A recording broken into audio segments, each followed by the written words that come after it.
Hello friend, स्वागत है आपका अपने यूट्यूब चैनल Agro.JMB में।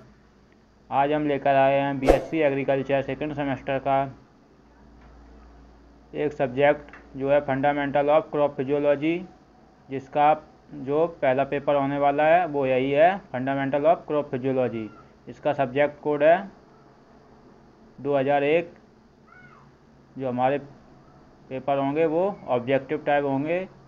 तो चलिए देखते हैं पहला प्रश्न है, पादप शरीर विज्ञान के पिता कौन है? पादप शरीर विज्ञान के पिता कौन है? स्टीफन हेल्स।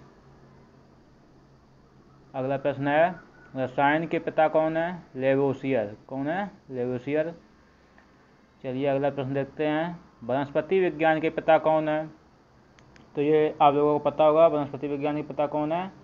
थियोफ्रेस्टस। कौन है? थियोफ्रेस्टस। चलिए अगला प्रश्न देखते हैं, फलों को पकाने में प्रयोग करने वाले पादप हार्मोन का नाम बताइए।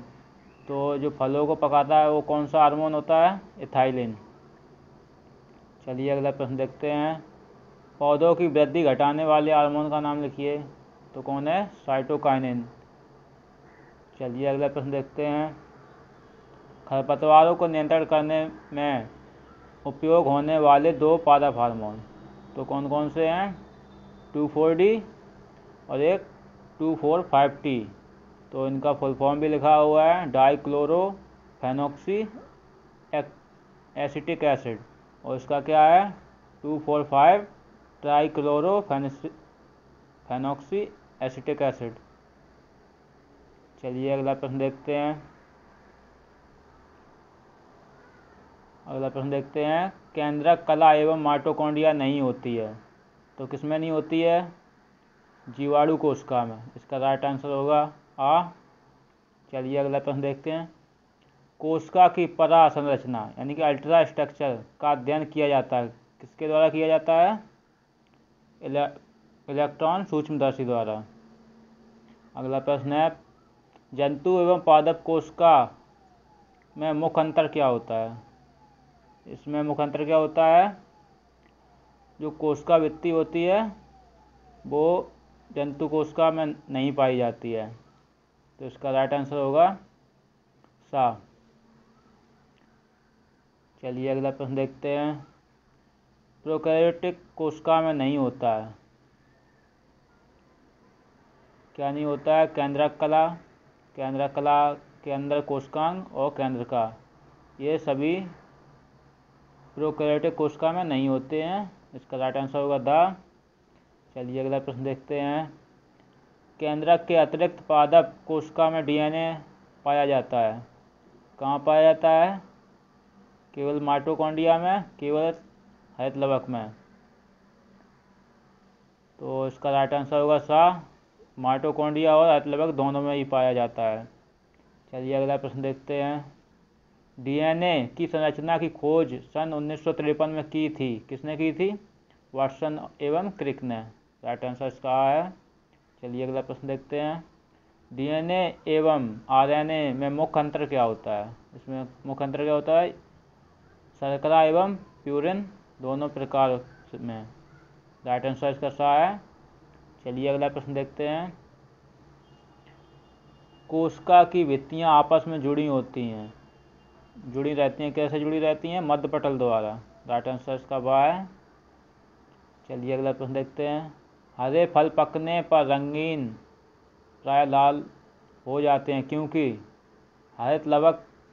इसका राइट आंसर बा है, हरित लवक के नष्ट होने पर वर्णी लवक स्वतः बन जाते हैं।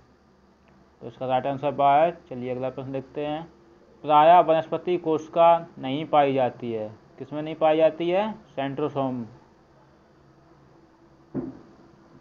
चलिए अगला प्रश्न देखते हैं, कोशिका का ऊर्जा ग्रह किसे कहते हैं? ये तो आप लोगों को पता होगा, कोशिका का ऊर्जा ग्रह माइटोकॉन्ड्रिया कहते हैं। इसका राइट आंसर बा है। चलिए अगला प्रश्न देखते हैं, राइबोसोम का मुख्य कार्य क्या है? राइबोसोम का मुख्य कार्य जो है वो प्रोटीन संश्लेषण का है। तो इसका राइट आंसर सा है। अगला प्रश्न है, प्रकाश श्वसन होता है, प्रकाश श्वसन कैसा होता है? प्रॉक्सीसोम कैसा होता है? प्रॉक्सीसोम। राइट आंसर बा है। वायु श्वसन होता है। वायु श्वसन किसमें होता है? माइटोकॉन्ड्रिया से। चलिए अगला प्रश्न देखते हैं। प्रोकैरियोटिक कोशिका में नहीं होता है। क्या नहीं होता है? माइटोकॉन्ड्रिया एवं लवक, अंतःद्रव्यी जलिका एवं गोल्जिका, केंद्रक कला एवं केंद्रक। उपरोक्त सभी, ये सभी प्रोकैरियोटिक कोशिका में नहीं होते हैं। चलिए अगला प्रश्न देखते हैं।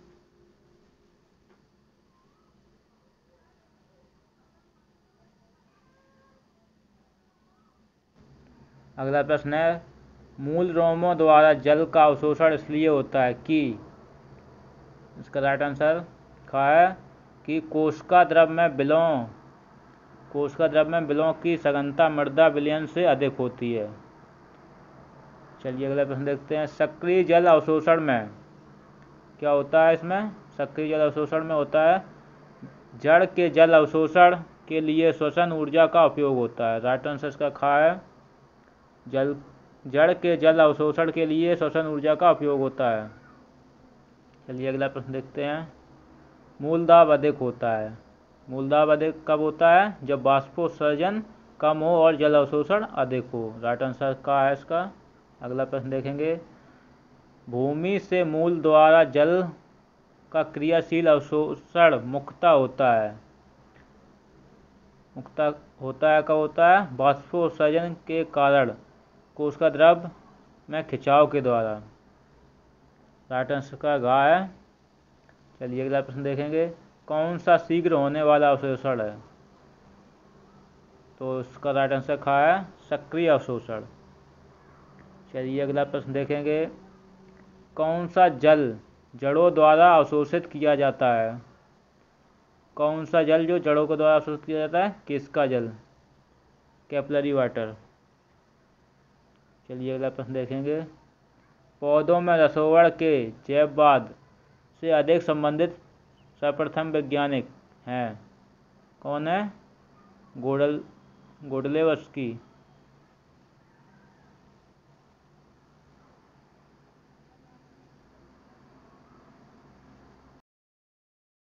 चलिए अगला प्रश्न देखते हैं।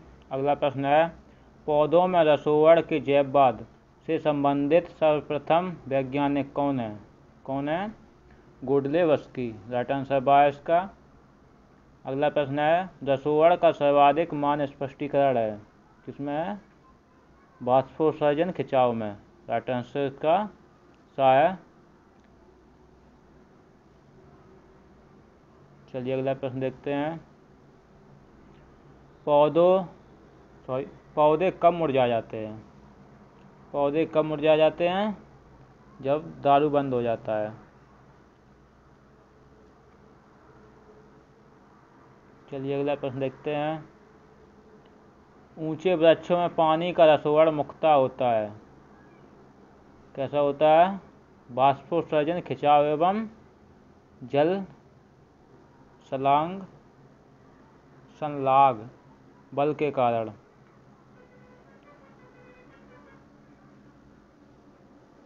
अगला प्रश्न है, पानी के अंदर कटे फूल अधिक समय तक ताजे बने रहते हैं। पानी के अंदर कटे फूल अधिक समय तक ताजे बने रहते हैं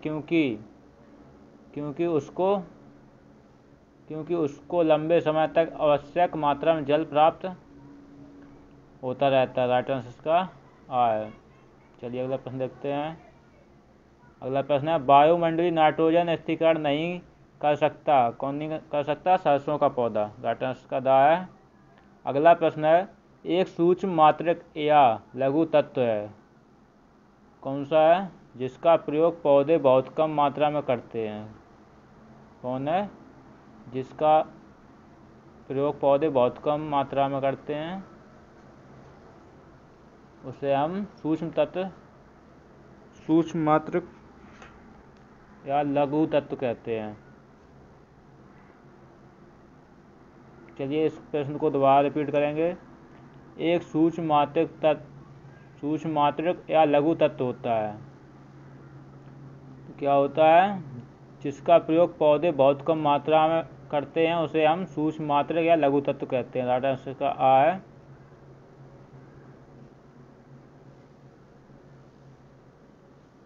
चलिए अगला प्रश्न देखेंगे। पौधे प्रायः मृदा से नाइट्रोजन प्राप्त करते हैं, किस रूप में करते हैं? नाइट्रेट के रूप में। राइट आंसर इसका दा है। सूक्ष्म मात्रक पोषक तत्व है, कौन सा है? जिंक। अगला प्रश्न देखते हैं। मॉलिब्डेनम तत्व का कार्य है, क्या कार्य है? नाइट्रोजन स्थिरीकरण में सहायता करना। राइट आंसर इसका आ है। चलिए अगला प्रश्न देखेंगे। पौधों की भस्म का उसके खनिज पोषण के अध्ययन में महत्व है। पौधों की भस्म का उसके खनिज पोषण में अध्ययन में महत्व है, क्या है? यह पौधे के आवश्यक तत्वों को बताता है। राइट आंसर का आ है। चलिए अगला प्रश्न देखेंगे। पौधों को ढांचे बनाने में तत्व आवश्यक नहीं है, कौन नहीं है? सोडियम। चलिए अगला प्रश्न देखेंगे। अगला प्रश्न है। पौधे लवणों का अवशोषण करते हैं, कैसे करते हैं? आयनों के रूप में। चलिए अगला प्रश्न देखेंगे। आयन विधि अगला प्रश्न है। आयन विधि के अनुसार मृदा घोल में आयन होता है, कैसा होता है? विनिमय द्वारा। चलिए अगला प्रश्न देखेंगे। मूल अग्र पर श्वसन से निकलने वाली गैस मूल अग्र पर श्वसन से निकली गैस निरंतर मृदा में घुली रहती है, कैसे घुली रहती है? कार्बन डाइऑक्साइड के रूप में। चलिए अगला प्रश्न देखेंगे। मूल अग्र पर अवशोषण होता है, कितना होता है? 2 से 3 मिलीमीटर। अगला प्रश्न है। हरे पौधों में संश्लेषित खाद्य पदार्थों का बहाव पत्तियों से अन्य अंगों की ओर होता है, किसके द्वारा? फ्लोएम के द्वारा। चलिए अगला प्रश्न देखेंगे। फ्लोएम के माध्यम से खाद्य पदार्थों का स्थानांतरण का बहाव बाद दिया था, किसने दिया था? मुंच ने। राइट आंसर इसका सा है। चलिए अगला प्रश्न देखेंगे। खाद्य तेल के रूप में संचित रहता है, क्या रहता है? मूंगफली तथा अरंडी के बीज। चलिए अगला प्रश्न देखेंगे। उच्च पौधों में शर्करा स्थानांतरण होता है, किसके रूप में? सुक्रोज के रूप में। राइट आंसर का सा है। चलिए अगला प्रश्न देखेंगे। वृक्ष के तने की छाल बल्क का वलय उतार देने के कुछ दिन पश्चात वृक्ष मर जाता है, क्योंकि खाद्य पदार्थ जड़ों तक नहीं पहुंच पाता, जिसके खाद के अभाव में जड़ मर जाती हैं। राइट आंसर का दा है। चलिए अगला प्रश्न देखेंगे। घुलनशील कार्बनिक पदार्थ फ्लोएम द्वारा स्थानांतरित होते हैं, इसका प्रदर्शन करते हैं तने के विलयन द्वारा। राइट आंसर का बा है। चलिए अगला प्रश्न देखेंगे। अरंडी में संचय तेल होता है, अरंडी में संचय तेल करो बीज पत्रों में, कहाँ होता है? बीज पत्रों में। अगला प्रश्न है। तने में बायोकोलेटरल बंडलों का होना प्रदर्शित करता है कि खादों का स्थानांतरण होता है फ्लोएम द्वारा। अगला प्रश्न देखेंगे। शर्कराओं का स्थानांतरण किस ओर होता है? सभी दिशाओं में। राइट आंसर इसका दा है। अगला प्रश्न है। श्वसन में पौधे से गैस मुक्त होती है, किसके रूप में? कार्बन डाइऑक्साइड के रूप में। राइट आंसर इसका आ है। अगला प्रश्न देखेंगे। श्वसन का स्रोत खाद्य पदार्थ। अगला प्रश्न है। श्वसन एवं प्रकाश संश्लेषण दोनों क्रियाओं में आवश्यक है, क्या है? साइटोक्रोम। टाटा इसका सा है। अगला प्रश्न देखेंगे। क्रेब्स चक्र के फलस्वरूप बनता है, क्या बनता है? पायरुविक अम्ल। ग्लाइकोलाइसिस की क्रिया होती है, कहाँ पे? माइटोकॉन्ड्रिया में। चलिए अगला प्रश्न देखेंगे।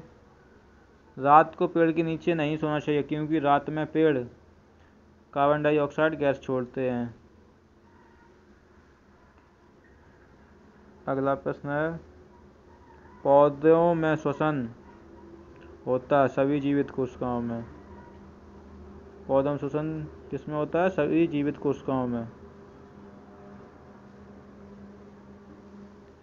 अगला प्रश्न है, पादप ऊर्जा परिणाम स्वरूप बनती है केवल हरे भागों में। पौधों के केवल हरे भागों में। चलिए अगला प्रश्न देखेंगे। श्वसन के अंतिम उत्पाद हैं, क्या है? कार्बन डाइऑक्साइड और जल तथा ऊर्जा। राइट आंसर का बा है। चलिए अगला प्रश्न देखेंगे। ग्लाइकोलिसिस से एटीपी अणुओं का शुद्ध लाभ। टू अणुओं का। चलिए अगला प्रश्न है, श्वसन में ऊर्जा का ऑक्सीकरण द्वारा विमोचन होता है जब पार्विक अम्ल कार्बन डाइऑक्साइड और जल में बदलता है। राइट आंसर का आ है। अगला प्रश्न देखेंगे। अगला प्रश्न है, ग्लाइकोलिसिस क्रिया में बदल जाता है, तो इसमें क्या होता है? ग्लाइकोलिसिस क्रिया में क्या बदल जाता है? ग्लूकोज को पार्विक अम्ल में। ग्लाइकोलिसिस क्रिया है जो उसमें ग्लूकोज को पार्विक अम्ल में बदल देती है। इसका राइट आंसर क्या है? दा। चलिए अगला प्रश्न देखेंगे। दोनों प्रकार के श्वसन में समान अवस्था है, क्या है? ग्लाइकोलिसिस। राइट आंसर का बा है। चलिए अगला प्रश्न देखेंगे। ग्लाइकोलिसिस और क्रेब्स चक्र के बीच की कड़ी। एसिटिल। राइट आंसर का आ है एसिटिल। अगला प्रश्न है, श्वसन लब्ध का अर्थ है, क्या है? पौधों द्वारा मुक्त कार्बन डाइऑक्साइड और ली गई ऑक्सीजन में अनुपात। राइट आंसर का दा है। अगला प्रश्न, कार्बोहाइड्रेट के श्वास में श्वसन भागफल होता है, क्या होता है? 1। अगला प्रश्न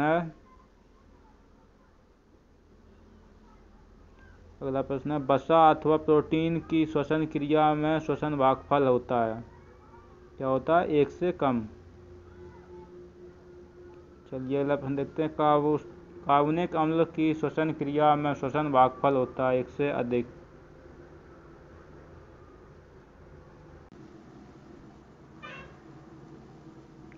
चलिए हमारा अगला प्रश्न है,